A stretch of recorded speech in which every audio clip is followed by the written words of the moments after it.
Last week, we kicked off Lent by looking at the story of Dante in the Divine Comedy.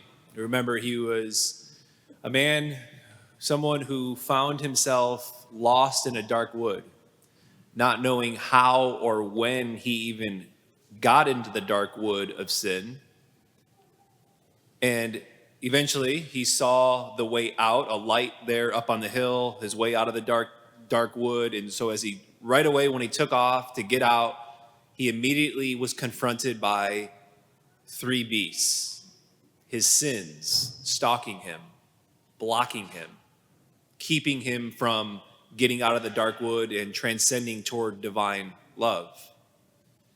And we said last week, as we enter into Lent this season, it's important for us to identify our own dark woods that we might be in, to notice what sins or temptations have been stalking us as of late that won't let us pass.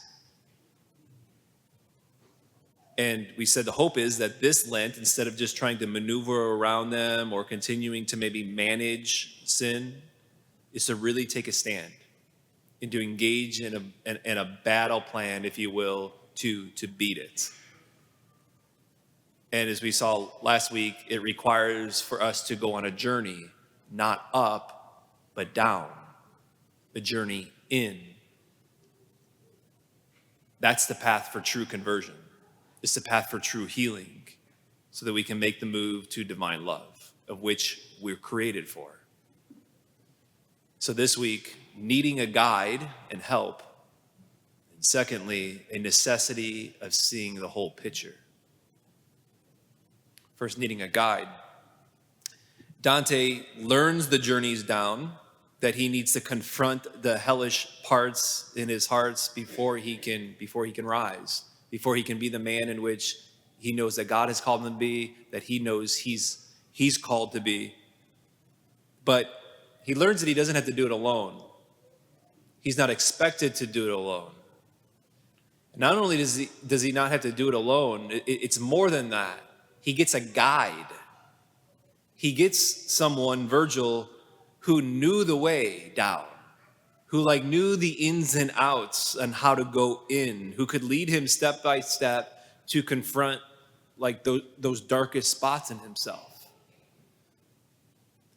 And I find it interesting that we always have the Transfiguration, the second Sunday of Lent. So right as we begin Lent and we take this step and maybe we try to, go on this journey to go in and down, to confront these things to start. So we try to start this or stop this, hopefully to pray more.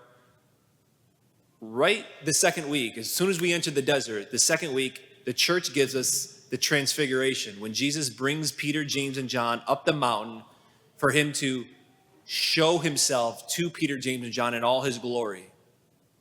Why? Because they needed it. They needed help. The journey that awaited Peter, James, and John, the struggle, the dark days ahead, the persecution, Jesus' passion, their own passion that awaited them, despair, darkness, they needed help. Same is for us. And a major stumbling block in the spiritual life is thinking that you can just manage on your own. And the reality is that navigating the spiritual life, going down and inside, confronting the things that need to be confronted, confronting the parts in our hearts that need healing, that the Lord wants to convert, it's difficult. It's hard. And we often need help. We need someone to hold things up for us, to help us get out of the dark wood and to finally maybe to get past those things that have been stalking us and keeping us from rising to divine love. And some of us here today, right now, need help. We need a guide to help us to navigate some of those spots in our hearts And here's the deal. That's okay. Practically, what does that look like? Practically, what does it look like to getting help in the spiritual life? It might be just getting a good spiritual book. A good spiritual book can certainly be a guide and a help. It might be praying more, relying on God's divine help. It might be taking the sacraments more seriously. Confession in the Eucharist. One painful spot for me as a pastor, maybe sometimes frustrating, is how many people overlook the sacraments as a real source of help. It's just supernatural help. And if we're not going to confession, if we have mortal sin on our souls, these sins perhaps that are stalking us are mortal sins and falls, and we're just receiving the Eucharist. Not only are we not receiving the help, divine help, supernatural help in the sacrament of confession, but we're also not receiving supernatural help when we receive the Eucharist every Sunday. Because we're not in a state of grace with having confessed our serious sins. So it might mean just taking the sacraments more seriously. It might be joining a small group or a support group. Community is one of the most powerful weapons in battling against sin and discouragement. We know this intuitively. Our culture, just human nature knows this. It's why people who suffer and they have a loss of a loved one and they're struggling with grief, or whether it's addiction or divorce, what have you, you seek out other people who have gone through the same thing. And I hear them. They hear me. And I can say, okay, they've gone through it. They've seen the other side. Okay, there's hope for me. It might mean the extra help might be spiritual direction, either with a priest, a deacon. We've got trained spiritual directors here at the parish, just lay people who have been trained in spiritual direction, but also across the diocese, across the Chicagoland area, to serve as a help and a guide going in and down. It might mean therapy or counseling. Sometimes breaking free from a cycle of sin, or a habitual sin, or a deep wound, requires sometimes like specialized help. I said it before a number of times with regards to marriage counseling, and I'll say it again. We have got to squash the stigma that's around counseling, marriage therapy, marriage enrichment. And the same as goes with one-on-one therapy or counseling if it's needed. It might be the help or navigation or the guide in which I need to confront some things to go down and in. It might mean getting an accountability partner, someone to walk with you, to encourage you, to challenge you, to hold you accountable. It might mean a recovery group, AA, Alcoholics Anonymous, SA, Sexaholics Anonymous, GA, Gamblers Anonymous, a number of groups that are designed to help one to move forward and get past the sins or the habits that are stalking me. The truth is, many people just resist getting help, thinking like, I don't need it. I should be able to manage this myself. I should be able to get past this myself. Dante needed help.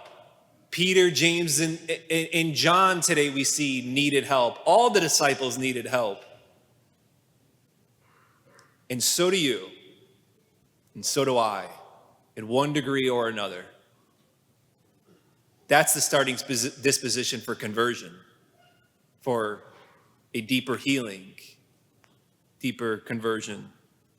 So anyone who feels that nudge, on our parish website this week on the homepage, we've got a link that goes to another page that we created just with local resources, support groups here at Notre Dame, online, anonymous things, accountability partners, spiritual direction opportunities, counselors, therapists, etc. So that you can visit that page and go through it. And perhaps as you go through it and pray, and just ask, do I need help? Do I need a guide?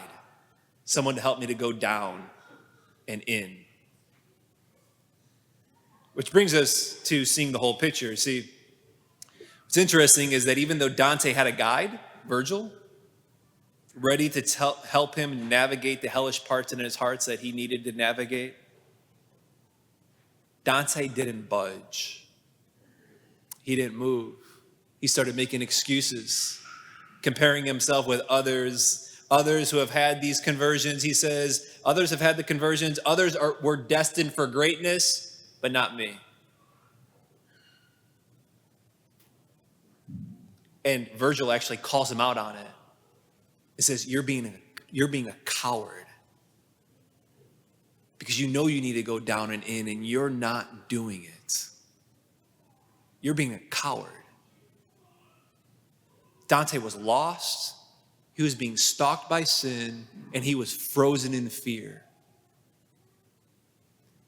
But what he didn't realize is that he was also being stalked by something else, or we would say someone else. He was being stalked by divine love.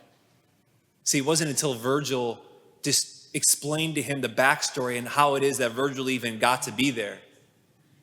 When Dante finds out that the entire time that he was lost in the dark wood, when he got off path, when he was trying to maneuver around the sin that stalked him, that entire time when all that was going on, God was at work behind the scenes, putting things in motion to come and rescue him, to send divine love to come and get him, to bring him a guide, to bring him help so that he can go down and in. And as soon as Dante realized that the whole time the help is just, it's divine, it's heavenly, it's supernatural. The move down and in and everything, it's a supernatural move. And as soon as Dante realized that, it changed everything for him. He was able to go down and in and to confront those parts. At one point he said, after hearing this, he says, so did my weary courage surge again, and such sweet boldness rushed into my heart. I cried out as a man at last set free.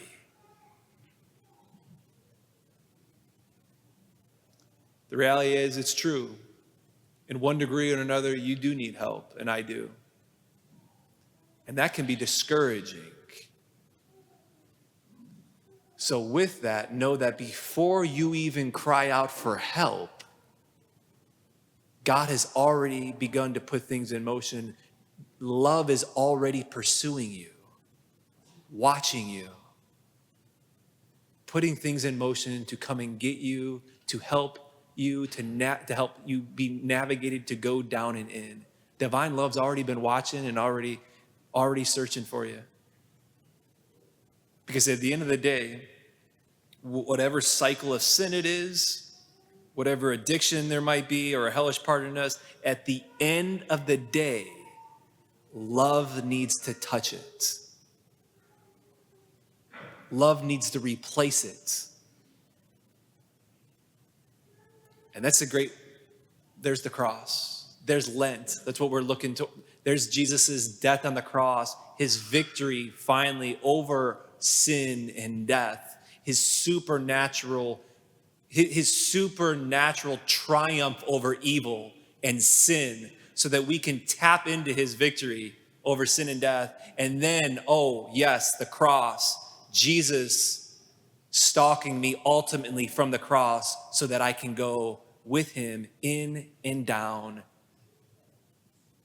for divine love. So this Lent, make the journey down, make the journey in toward divine love. you might just need a helper. You might just need a guide. So take it.